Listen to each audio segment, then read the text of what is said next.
Halo guys, berjumpa lagi di channel aku ya. Nah, di video kali ini saya akan membahas lagi tentang dana talangan. Jadi banyak agen-agen yang mungkin baru join di agen Briling atau saat ini sudah menjadi agen pemula dan naik ke jawara belum mendapatkan akses dana talangan. Di video kali ini saya akan jelaskan secara spesifik syarat-syarat dan kriteria penilaian untuk mendapatkan dana talangan. Makanya jangan skip video ini sampai habis. Sebelum saya bahas, kita simak dulu video bumper yang melewat berikut ini.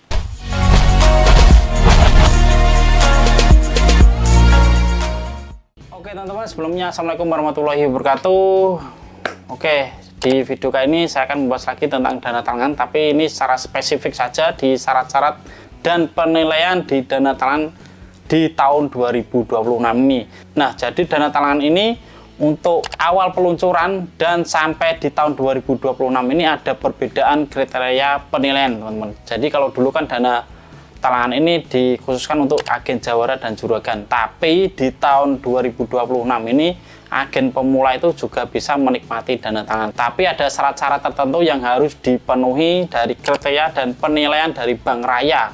Nah teman-teman harus simak video ini sampai akhir karena ini akan saya jelaskan secara detail. Bagi agen-agen yang sudah ahli meminjam dana talangan, tetap simak video ini karena di akhir video nanti akan saya jelaskan dana talangan ini karena ada resiko-resiko teman-teman yang harus dipenuhi saat meminjam dana talangan ini. Nah, yuk langsung saja kita menuju ke layar monitor.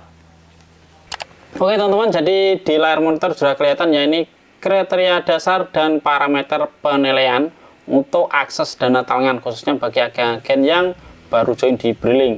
Nah, untuk aktivitas dan performa keagenan yaitu minimal menjadi agen 12 bulan terakhir dari pengajuan pinjaman. Jadi teman-teman harus setidaknya menjadi agen Briling itu 12 bulan atau 1 tahun ya. Jadi join agen Briling. Oke, yang kedua memiliki jumlah hari tidak aktif dalam 1 bulan maksimal 8 hari. Nah, ini maksudnya gimana? Yaitu teman-teman kalau sudah pakai dana talangan yaitu dalam 1 bulan itu harus sebanyak 8 hari itu nganggur. Jadi dana talangan harus diakses kembali sebanyak lebih dari 8 hari ini teman-teman. Misal minggu ini saya pakai dana talangan di tanggal 1. Nah nanti maksimal 8 hari yaitu tanggal 9 teman-teman harus ngajuin lagi untuk dana talangan. Nah ini ya agar dana talangan selalu aktif di agen teman-teman. Yang ketiga termasuk dalam agen berstatus BEP selama 6 bulan terakhir. Jadi BEP itu adalah target. Misal teman-teman agen pemula targetnya sekarang kan 150.000, jadi selama 6 bulan itu harus BEP atau produktif. Kalau agen jawara ya 250.000 dan agen juragan 4 juta rupiah. Nah ini ya. Yang keempat, tidak pernah mengalami penurunan perolehan fee transaksi Briling di bawah rata-rata per tahun. Jadi misalnya untuk rata-rata tahun ini teman-teman fee-nya 1 tahun 100 juta misalnya, berarti tahun depan teman-teman harus 100 juta lebih ya, lebih 1 juta atau lebih 2 juta itu masih bisa mencairkan dana talangan. Nah, kualitas pinjaman lain. Nah, di sini tidak termasuk dalam DHN dan DHIB. Ini maksudnya apa, Mas? Nah, tak jelasin dulu. Untuk DHN dan DHIB.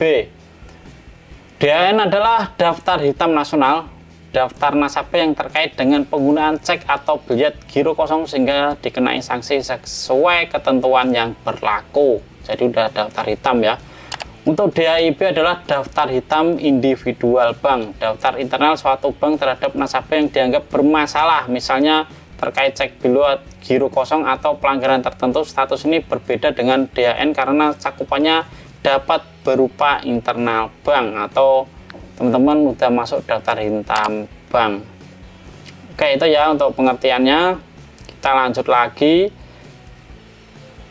Tidak pernah DHN selama 12 terakhir ya, tadi ya daftar hitam nasional tadi 12 terakhir teman-teman harus dalam keadaan lancar. Yang ketiga tidak termasuk kredit macet WO dan DPK maksimal 2 kali dalam 24 bulan terakhir dari pengajuan pinjaman. Jadi maksimal hanya 2 kali teman-teman itu WO dan DPK. Wah, itu saya jelasin lagi nih, untuk WO dan DPK itu apa Mas? Untuk DPK itu dalam perhatian khusus, artinya kredit mulai mengalami keterlambatan pembayaran tetapi belum termasuk kategori macet, umumnya berada pada kolektibilitas 2, tunggakan yaitu 1 sampai 90 hari. Nah, DPK ini teman-teman. Jadi udah mulai batuk-batuk nih. Kalau WO adalah write off atau hapus buku, artinya bank telah menghapus pencatatan kredit tersebut dari pembukuan aktifnya karena dianggap bermasalah atau sulit tertagih. Hapus buku bukan berarti utangnya otomatis lunas atau hilang, bank masih dapat melakukan penagihan. Jadi teman-teman misalnya dulu pinjam paylater, lupa bayar udah 5 tahun yang lalu, itu masih bisa bank melakukan penagihan nih teman-teman, atau dari paylaternya masih melakukan penagihan. Ini dihapus buku, yaitu bank menombokin teman-teman yang nunggak itu tadi. Makanya ini kalau WO ini, kalau teman-teman mau minjem lagi itu rata-rata bank mikir 2 kali ya. Orang utang yang dulu aja nggak dibayar masa mau minjem lagi. Nah itu ya, jadi teman-teman DPK dan WO ini sangat berpengaruh dari pinjaman. Misalnya urutan kolektivitas tuh bagaimana Mas? Nah, 1 itu lancar, 2 DPK, 3 kurang lancar, 4 diragukan, 5 macet, dan WO tadi. Oke, kita langsung lanjut lagi. Untuk hal yang wajib diperhatikan, tidak ada anomali transaksi. Sudah saya jelaskan anomali transaksi itu apa. Tidak diperkenankan telat pelunasan. Jadi hari ini pelunasan teman-teman harus lunasin dan besok ngajuin lagi bisa. Yang ketiga, aktif pengajuan dana talangan minimal 4 kali per bulan. Ini teman-teman harus perhatikan lagi. Parameter scoring. Nah, ini teman-teman harus lihat ya untuk parameternya. Untuk frekuensi transaksi harus menanjak, misalnya dari 19.000, 27, 37. Nah, itu harus menanjak. Rata-rata saldo mengendap juga ini dihitung, harus menanjak juga. Untuk fee-based income juga harus menanjak. Untuk volume transaksi juga harus menanjak. Jadi untuk kriteria peminjaman dana talangan ini sudah diperketat ya untuk tahun 2026 ini dibanding awal-awal peluncuran. Saya tidak mengajak untuk teman-teman itu melakukan dana talangan, karena dana talangan ini sifatnya hanya untuk sementara, untuk keadaan darurat saja. Jadi teman-teman tidak boleh dana talangan ini dipakai untuk modal usaha briling. Teman-teman percaya apa enggak? Dengan teman-teman pakai modal dana talangan ini terus, itu jadinya ketagihan teman-teman. Jadi misalnya teman-teman tadi kan ada di situ ada kriteria minimal harus melakukan 4 kali pinjaman. Nah itu teman-teman kalau tidak butuh banget nggak usah pinjam, nggak apa-apa. Lebih baik kalau untuk modal briling untuk berputar itu, misal nggak punya duit banget itu, teman-teman saya sarankan pinjam kur, itu bunganya lebih murah. Kalau nggak percaya saya hitungin untuk bunga di dana talangan ini teman-teman. Misalnya teman-teman minjem 50 juta saja nih, saya hitungin ya. Langsung saja kita menuju ke monitor lagi. Nah di sini teman-teman kalau pinjam 50 juta rupiah itu bunganya kan 1.250.000. Ini tenornya per bulan. Jadi bunganya yang teman-teman harus bayarkan itu 2,5%. Itu dalam waktu 1 bulan. 2,5% 1 bulan itu gede banget teman-teman. Dibanding bunga Kupedes itu sangat-sangat besar ini. Bunga Kupedes itu paling hanya 1%, 1,2%, ini 2,5% teman-teman. Jadi teman-teman lebih baik kalau modal usaha itu pakai dana kur lebih baik. Kalau misalnya kur limit kotanya udah habis, dana Kupedes itu lebih murah dibanding dana talangan. Misalnya bunga 1 tahun 12 bulan yaitu 1.250.000 kali 12, yaitu teman-teman harus mengeluarkan 15 juta dalam 1 tahun. Total pokok plus bunga yaitu 65 juta rupiah. Bunga sederhana setahun yaitu teman-teman harus membayar 30% per tahun. Ini sangat-sangat mahal teman-teman. Kita tahu kalau bunga kur itu cuma 6%, nah ini 30% per tahun. Jadi dana talangan ini cocoknya dipakai untuk dana darurat saja, jangan dipakai modal. Untuk khususnya tahun-tahun ini itu adalah tahun bertahan teman-teman. Jadi bukan hanya untuk utang dan utang terus. Jadi sekarang ini banyak sekali agen briling yang tidak kuat membayar dana talangan walaupun bunganya ya untuk tahun ini banyak agen yang macet melakukan pembayaran dana talangan ini? Ya itu tadi, karena kesalahan teman-teman sendiri yang pakai dana talangan ini untuk modal briling-nya. Nah, oke, itu tadi ya teman-teman, sudah saya hitungkan untuk bunga dana talangan ini. Saya ambil contoh tadi 50 juta rupiah, itu bunga per tahunnya 30%. Nah, dibanding kalau bunga akur kan cuma 6%. Jadi selisihnya sangat jauh sekali teman-teman. Apalagi dibanding bunga Kupedes misal 1%.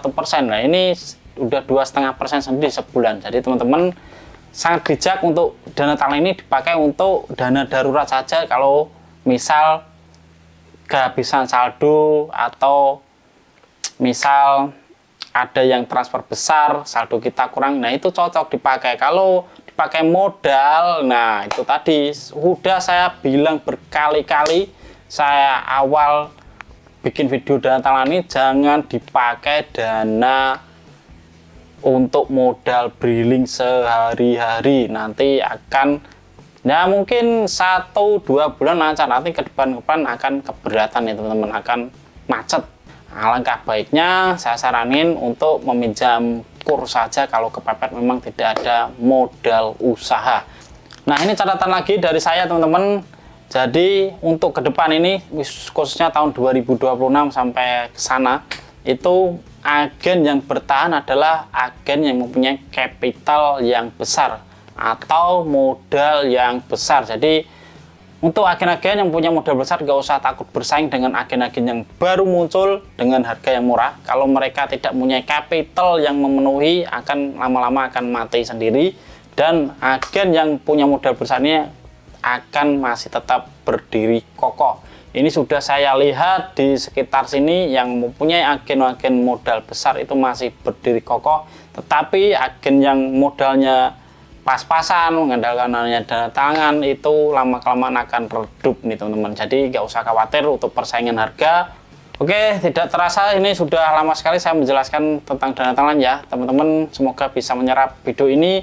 Dan teman-teman, saya infokan lagi, yang mau gabung di channel ini silahkan klik tombol gabung. Di situ nanti akan saya bahas untuk disverifikasi teman-teman yang saat ini agen juragan misalnya kan mempunyai pendapatan yang lebih besar itu. Nah, pendapatan itu nanti teman-teman sisihkan untuk menghadapi tahun 2026 ke depan, nanti akan ada gelombang-gelombang yang tidak mengenakan. Oke, itu saja teman-teman informasi yang dapat saya sampaikan. Semoga bermanfaat bagi teman-teman. Dan jangan lupa untuk selalu like, komen di bawah jika ada pertanyaan. Dan tentu saja subscribe channel ini agar lebih berkembang. Dan saya bersemangat lagi untuk membuat konten-konten edukatif lainnya. Jika ada salah, saya mohon maaf. Jangan lupa zona 5 waktu itu yang paling utama. Saya mohon undur diri. Sampai jumpa. Wassalamualaikum warahmatullahi wabarakatuh.